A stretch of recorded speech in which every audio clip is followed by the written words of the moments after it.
ఒక రాజుకు ముగ్గురు కొడుకులు ఉన్నారు. ఒక ఉగాది పండగ నాడు రాజు కొడుకులు తలంట్లు పోసుకొని కొత్త బట్టలు కట్టుకుని వేప పువ్వు తేనె తిన్నాక రాజు తన కొడుకులను, నిన్న రాత్రి మీకేమేం కలలు వచ్చాయో చెప్పండి అన్నాడు. నేను దోసిలు పట్టినట్లు అందులో గొప్ప నగరాలు, పొలాలు, మైదానాలు, పశువుల మందలు, మంచి భవనము, దాసదాసీలు ఉన్నట్లు నాకు కల వచ్చింది నాన్న అన్నాడు పెద్దవాడు. భేషైన కల, దాన్ని నేను నిజం చేస్తాను అంటూ రాజు తన పెద్ద కొడుక్కి గొప్ప జాగీర్ ఒకటి రాసి ఇచ్చాడు. రెండో కొడుకును చూసి, అన్నకు వచ్చిన కల నాకు వచ్చింది నాన్న అన్నాడు. రాజు వాడికి కూడా ఒక జాగీరు రాసి ఇచ్చి, నీకేం కల వచ్చిందిరా అని మూడోవాడు ముకుందుడిని అడిగాడు. నాకు అంత మంచి కల రాలేదులే నాన్న అని ముకుందుడు తప్పించుకో చూశాడు.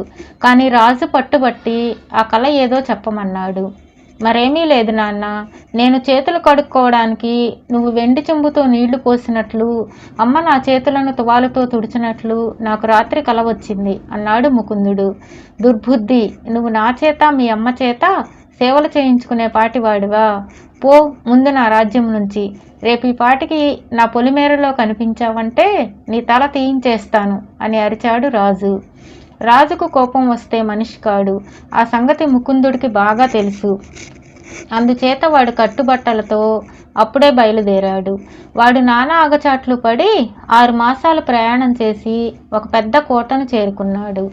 ఆ కోట ముఖద్వారానికి తలుపులు కూడా లేవు. ముకుందుడు ఆవరణలోకి ప్రవేశించి ఎవరైనా కనిపిస్తారేమో నౌకరి అడుగుదామని చూస్తుండగా ఒక పెద్ద రాక్షసుడు ఒక చేత పెద్ద గంగాళం పట్టుకుని 100 ఆవులను తోలుకుంటూ ఒక పక్క నుంచి ముందు ఆవరణలోకి వచ్చి ఒక చోట గంగాళం ఉంచి ఒక్కొక్క ఆవునే పాలు పెతకసాగాడు. ఆ రాక్షసుడికి 2 కళ్ళు లేకపోవడం గమనించి ముకుందుడు నిర్ఘాంతపోయాడు.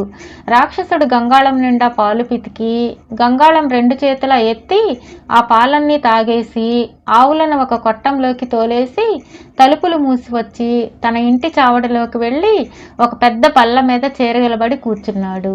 ముకుందుడు మునివేళ్ల మీద నడుచుకుంటూ రాక్షసుడు వెనక వైపు చేరి నాన్న అని చిన్నగా అరిచాడు. ఎవరు అన్నాడు రాక్షసుడు. నీ కొడుకును నాన్న అన్నాడు ముకుందుడు. నాకు కొడుకు ఎప్పుడు పుట్టాడు అన్నాడు రాక్షసుడు ఆశ్చర్యంతో. ఇంతకు ముందే పుట్టాను కదా నాన్న అన్నాడు ముకుందుడు. ఏది చూస్తాం, దగ్గరకు రా అంటూ రాక్షసుడు 2 చేతులు చాచాడు. ముకుందుడు నిర్భయంగా రాక్షసుడిని సమీపించి తన ఒళ్ళంతా తడవనిచ్చాడు. చక్కగా ఉన్నావురా బాబు, నాకు కళ్ళు లేని కొరత తీరిస్తువా? నీకే లోపము రాకుండా చూసుకుంటాను అన్నాడు రాక్షసుడు. నీకు అన్ని విధాల సహాయం చేస్తాను నాన్న అన్నాడు ముకుందుడు. నాకు పాలే ఆహారం, నీకు పాలతో తృప్తి కలగదేమో, నీ ఇష్టం వచ్చినది తినవచ్చు, చక్కగా భోజనం చేసి పుష్టిగా పెరుగు అన్నాడు రాక్షసుడు. మర్నాడు రాక్షసుడు ఆవులను మేపడానికి బయటకు వెళ్ళినప్పుడు ముకుందుడు బూజుకర్ర, చీపురు కట్ట, అలుకుగుడ్డ తీసుకుని కోటలో ఉన్న గదులన్నీ శుభ్రం చేశాడు. 32 ఏళ్ల క్రితం రాక్షసుడు కళ్ళు పోయాయి. ఆనాటి నుంచి కోటను శుభ్రం చేసిన వాళ్లే లేరు. కోటంతా శుభ్రం చేయటం అయిపోయాక ముకుందుడు ఒక గూట్లో దొరికిన పిల్లన గ్రోవి తీసుకుని కిటికీ సమీపంలో నిలబడి దాని మీద ఏదో పాట వాయించాడు. వెంటనే బయట చెట్లు, ఆకాశంలో మబ్బులు, రాక్షసుడి కోట, ఏది పడితే అది లయ ప్రకారం నృత్యం చేయసాగాయి. ముకుందుడు ఈ ప్రకృతి నృత్యాన్ని చూసి వినోదం చెందుతూ చాలాసేపు వాయించి పాట ఆపేసి పిల్లన గ్రోవిని తన బొడ్డులో దోపుకున్నాడు. పాట ఆగగానే ప్రకృతి నృత్యం కూడా ఆగిపోయింది. సాయంకాలం కాగానే రాక్షసుడు ఇంటికి వచ్చి ముకుందుడితో, అబ్బా ఏం నృత్యం, ఏం నృత్యం, కాళ్ళు పడిపోయాయిరా, ఆవులన్నీ నృత్యం చేయడం వినిపించింది, నేను నృత్యం చేశాను, కాళ్ల కింద భూమే నృత్యం చేసిందంటే నమ్ము అన్నాడు. మర్నాడు ఉదయం రాక్షసుడు ఆవులను మేపడానికి బయలుదేరేటప్పుడు ముకుందుడు, నీకెందుకు వచ్చిన శ్రమ నాన్న, నేను ఆవులను మేపుకొస్తాను, నువ్వు హాయిగా ఇంట్లో కూర్చో అన్నాడు. సరే వెళ్ళిరా బాబు, అయితే చూడు, ఆవులను ఎటైనా తోలు, పర్వాలేదు, కానీ ఆ దిబ్బకొండ మీద తెల్ల ఇల్లుంటుంది చూడు, దాని మీదకు మాత్రం వెళ్ళకు. ఆ ఇంట్లో పిశాచాలుంటారు, వాళ్ళు చేతులు పడిపోను, వాళ్లే నా కళ్ళు కాజేశారు, ఆ పిశాచి ముండలు నీకేదైనా అపకారం చేయగలరు అని రాక్షసుడు హెచ్చరించాడు. జ్ఞాపకం ఉంచుకుంటానులే నాన్న అని ముకుందుడు బయలుదేరాడు. కోట దాటి కొంత దూరం వెళ్ళేసరికి బోర్లించిన మూకుడులాగా ఉన్న ఒక కొండ, దాని మీద ఎత్తుగా ఏపుగా పెరిగి నవనవలాడుతున్న పచ్చిక, దూరంగా ఒక తెల్లని ఇల్లు, దాని చుట్టూ ఎత్తైన చెట్లు కనిపించాయి. ముకుందుడు తన ఆవులను ఆ కొండ మీదకే తోలాడు. అవి అక్కడ గడ్డిని ఆవురావురుమని మెయ్యసాగాయి. ముకుందుడు ఎత్తైన చెట్టు ఒకటి ఎక్కి దాని మీద కూర్చున్నాడు. కొంచెం సేపటికి తెల్ల ఇంటి కిటికీ వద్దకు ఒక పిశాచి వచ్చి చెట్టు మీద కూర్చున్న ముకుందుడిని చూసి, అక్క అక్క, మెరిసే కళ్ళవాడొకడు వచ్చాడు, త్వరగా రా అని కేక పెట్టింది. తరువాత ఇద్దరు పిశాచులు ఇంటి నుండి బయలుదేరి ముకుందుడెక్కిన చెట్టు కిందికి వచ్చారు. వెంటనే ముకుందుడు బొడ్డు నుంచి పిల్లన గ్రోవిని తీసి పాట వాయించసాగాడు. వెంటనే మళ్ళీ ప్రకృతి నృత్యం ఆరంభమైంది. పిశాచులు నృత్యం చేశారు. చెట్లు, ఆవులు, చివరికి కొండ కూడా నృత్యం చేసింది. నృత్యం చేస్తున్నట్టే చేస్తూ ఒక పిశాచి ముకుందుడున్న ఎత్తుకు ఎగిరింది. వెంటనే వాడు దాన్ని జుట్టు పట్టుకుని ఒక కొమ్ముకు ముడేసి పిశాచిని వేళ్లాడదీశాడు. ఇంతలోనే రెండో పిశాచి కూడా ఎగిరింది. దాన్ని కూడా ముకుందుడు ఇంకో కొమ్మకు వేళ్లాడదీశాడు. మమ్మల్ని విడిచిపెట్టు, నువ్వేం కోరితే అది చేస్తాం అన్నాయి పిశాచాలు. మా నాన్న కళ్ళు తిరిగి ఇచ్చేయండి అన్నాడు ముకుందుడు. మమ్మల్ని దిగి వెళ్ళనిస్తే క్షణంలో తెచ్చి ఇస్తాం అన్నారు పిశాచాలు. అదేమీ కుదరదు. మా నాన్న కళ్ళు ఎక్కడున్నాయో చెబితే నేను వెళ్ళి తెచ్చుకుని మా నాన్నకిచ్చి ఆయనకు చూపు వచ్చాకనే మిమ్మల్ని వదిలిపెడతాను. అంతదాకా మీరు ఇలా వేళ్లాడుతూ ఉండవలసిందే అన్నాడు ముకుందుడు. వంట ఇంట్లో పెద్ద పొయ్యికి ఎగువన ఎత్తుగూట్లో ఒక చిన్న పెట్టెలో 2 కళ్ళుంటాయి. పెద్ద పొయ్యి పక్కన 2 బుల్లి రాకాసులుంటాయి. వాటిని చూసి బౌ బౌ అనేవు దడుచుకుంటాయి. వాటిని దూ దూ అని దగ్గరకు పిలిచి చేతుల్లోకి తీసుకుని ముద్దు చేస్తేవా అవి గూట్లో ఉన్న పళ్ళు తీసి నీకు ఇస్తాయి. ఆ పళ్ళను మీ నాన్న తింటే ఆయనకు కళ్ళు వస్తాయి అన్నాయి పిశాచాలు. ముకుందుడు వాళ్ళ ఇంటికి వెళ్ళి వంటిల్లు ప్రవేశిస్తూనే పెద్ద పొయ్యి పక్కన ముడుచుకొని కూర్చున్న రాకాసు పిల్లలను చూశాడు. వాటి గోళ్ళు వాలకము చూస్తే వాడికి పిశాచులు చెప్పినట్లు చెయ్యబుద్ధి పుట్టలేదు. వాళ్ళు తన కళ్ళు పీకించటానికే ఆ రాకాసులను ఎత్తుకుని ముద్దు చేయమన్నారని వాడికి తోచింది. అందుచేత ముకుందుడు వాటిని చూస్తూ భయంకరంగా భౌ భౌ అని అరిచాడు. అవి రెండూ దడుచుకుని పోయి మంటలోకి దూకి మాడి చచ్చిపోయాయి.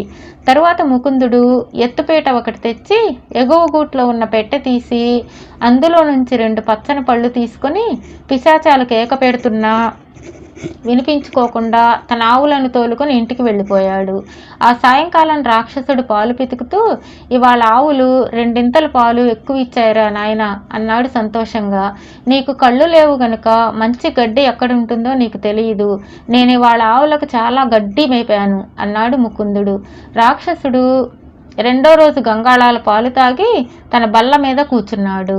ముకుందుడు రాక్షసుడి దగ్గరకు చేరి, నాన్న నీకోసం పళ్ళు తెచ్చాను, తింటావా అన్నాడు. నాకు పాలు తప్ప ఇంకేమీ అలవాటు లేదురా అన్నాడు రాక్షసుడు. అలా కాదు, ఈ పళ్ళు తిని చూడు, వీటి రుచి చాలా అద్భుతంగా ఉంటుంది అంటూ ముకుందుడు 2 పళ్ళు రాక్షసుడికి అందించాడు. రాక్షసుడు ఒక పండు నోట వేసుకుని నములుతూ, ఒరేయ్ నా కుడి కన్నుకు చూపొచ్చిందిరోయ్ అని ఆవేశంతో అరిచాడు. 2వ పండు కూడా తిను అన్నాడు ముకుందుడు.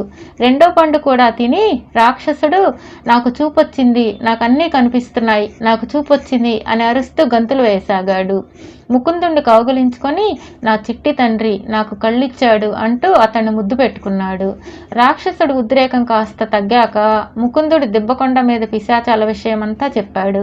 వెంటనే రాక్షసుడు 2 పెద్ద దివిటీలు పట్టుకుని వెళ్ళి ఇంకా చెట్టుకు వెళ్లాడుతున్న పిశాచాలనిద్దరిని కాల్చి బూడిద చేసి తిరిగి వచ్చాడు. ఇంటికి తిరిగి వస్తూనే అతను పెద్ద తాళపు చెవుల గుత్తి తీసి ముకుందుడికి ఇచ్చి, బాబు ఈ కోటలో ఉండే గదుల తాళపు చెవులన్నీ ఇందులో ఉన్నాయి. వాటిలోని రత్నాలు బంగారము అంతా నీదే. నేను చచ్చేదాకా నువ్వు వేచి ఉండడం అనవసరం. నేనిప్పుడప్పుడే చావను. నాది 1000 ఏళ్ల ఆయుష్. అందుచేత ఇప్పుడే గదులన్నీ తెరిచి ఏ గదిలో ఏమున్నది చూసి నీకు కావలసిందంతా తీసుకుని హాయిగా అనుభవించు అని చెప్పాడు. ముకుందుడు గుత్తిలో ఉన్న 39 తాళపు చెవులతోనూ 39 గదులను తెరిచి వాటిలో ఉండే రత్నరాశులు, వెండి బంగారాల గుట్టలు చూసి చాలా ఆశ్చర్యపడ్డాడు.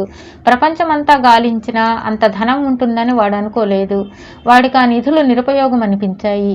ఒక మంచి కెంపు, ఒక వజ్రము, వెండి పోగులతో నేసి ముత్యాల కూర్పు చేసిన ఒక చొక్కా, వెండి పాదరక్షలు తీసి వాటిని ధరించాడు. తరువాత ఒక రత్నాల పిడిగల ఖడ్గము, బంగారు పోగులతో తయారు చేసిన అంగీ తీసుకున్నాడు. ఆ అంగీని ధరిస్తే ఏమాత్రమూ బరువు కాలేదు. కానీ అది దుర్భేద్యమైన కవచం. దాన్ని లోకంలో ఏ ఖడ్గము ఛేదించలేదు. ఇవన్నీ తీసుకుని ముకుందుడు రాక్షసుడి వద్దకు తిరిగి వస్తుండగా వాడికి 40వ గది కనిపించింది. దాని తాళం తుప్పుపట్టి ఉన్నది. గుత్తిలో ఉన్న ఏ తాళపు చెవి ఆ తాళానికి పట్టలేదు. అందుచేత వాడు రాక్షసుడి వద్దకు తిరిగి వచ్చి, నాన్న, ఈ తాళపు చెవుల గుత్తిలో తుప్పు తాళం తీసేది కనబడదే అని అడిగాడు. ఆ తాళం చెవి పోయింది బాబు, అయినా ఆ గదిలో చెత్తా చెదారము తప్ప ఇంకేమీ లేదు అన్నాడు రాక్షసుడు. నువ్వు అబద్ధం ఆడుతున్నావు. ఆ గదిలో ఏమున్నదో నేను చూడడం నీకు ఇష్టం లేదు కదా అన్నాడు ముకుందుడు.